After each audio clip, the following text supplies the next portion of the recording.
Today I'm going to talk about how do we make computers more expressive. I spoke at a simulation conference in Adelaide, and that's where I first met Mari. And Mari invited me to do a talk at the NDIS New World Conference in Brisbane later that year. This is an example of her learning to imitate my facial expressions. I first saw Mark Sagar present Baby X at the New World Conference in Brisbane late last year. I was struck by Baby X because I figured he had something that was going to be useful. The power of the face has been largely untapped as a human-computer interface. Mark came along to close out the conference, and we knew what he was presenting would literally be an eye-opener. But more than that, it actually established a platform. This was basically saying, this is the work that we're going to pursue together. So that was phenomenal. And really since that time, that's exactly what we've done. One of the commitments as part of the NDIS is that people with disabilities and their families and carers have got control and choice. And to really have control and choice, you've got to have access to reliable, timely information in a language that you can understand and in words that you can understand. What the technology will do is bring that information to people in easy English, but potentially in every language. And for a multicultural society like Australia, that's enormously empowering. Accessing information is a major barrier and has always been for me as a blind person. And for all persons with disabilities dealing with government, whether it be filling in forms, responding to letters, even reading the letters that are sent which are not written in plain English or in intuitive language. The whole concept of Nadia actually came from people with disability, because the current paradigm of having structured websites, of having structured forms, of people with disability having to do things according to the government's requirements, we had to flip that and to say, what does it actually look like from the point of view from the person with disability? Nadia provides a great opportunity to change the way people with disabilities can deal with the agency and then government more broadly. She can also add on the non-verbal gestures. And so one of the things that we'll be doing is continuing to automate that with as much meaning as we can. As soon as we could, we got our digital innovation reference group together. Now these are a group of people who are people with disabilities, who are entrepreneurs and leaders in their own field.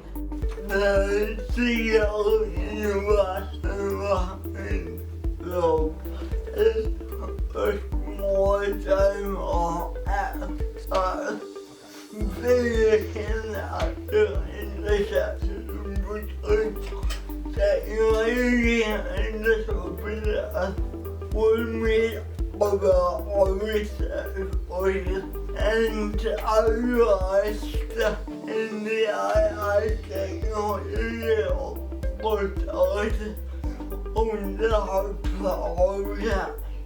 I drew the concept for what became our first prototype on the back of a napkin around the meeting table, and we had built the first prototype within about 2 months of that meeting. The best way to get the most natural feel is to record somebody saying it. It truly is a group of people with a need driving innovation, rather than somebody telling a group of people what they need to have their problems solved. And I think that that's just so exciting to be a part of. I think having disabled people involved in the co-design of this project has been really, really important. We have a really vast variety of disabled people who are involved in the project. The one that they like.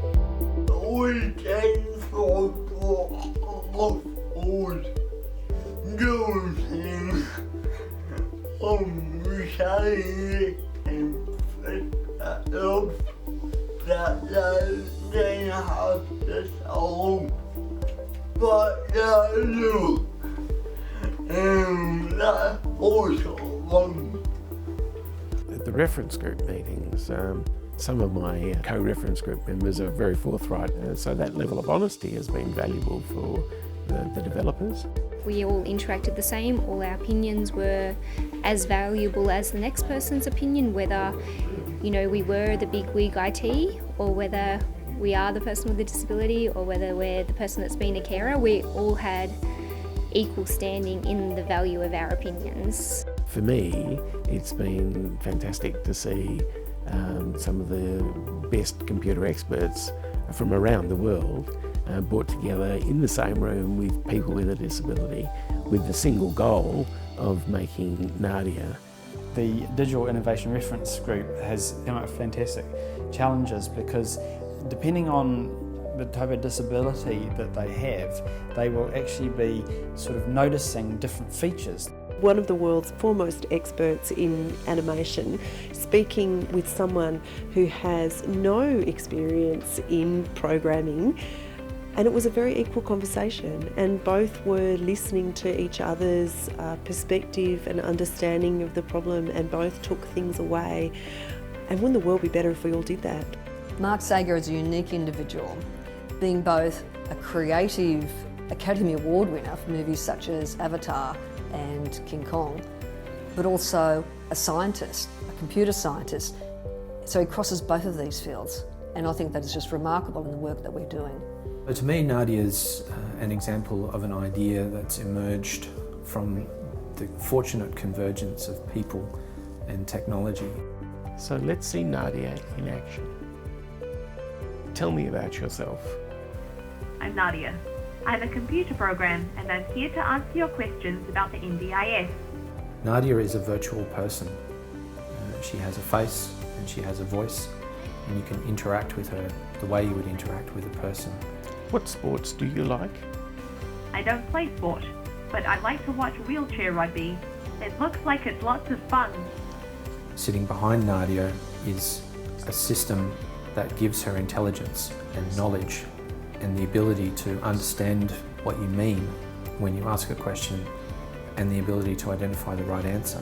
The avatar learns by all the questions that people will ask and all the answers that it will give.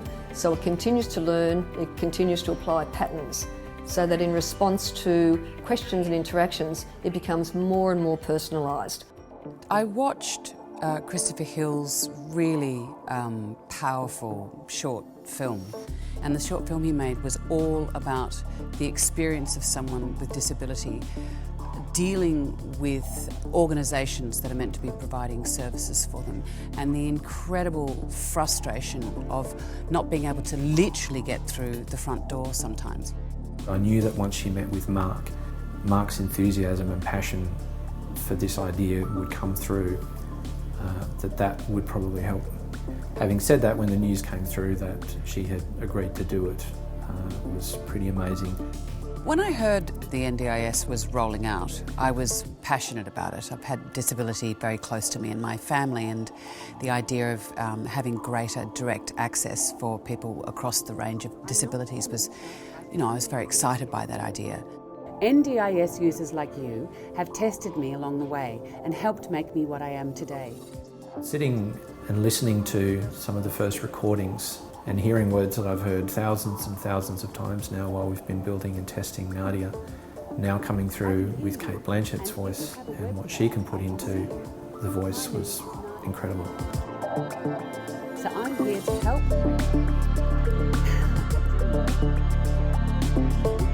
Helping people access NDIS is very important, so thank you for helping train me by asking me questions so I can get better at my job.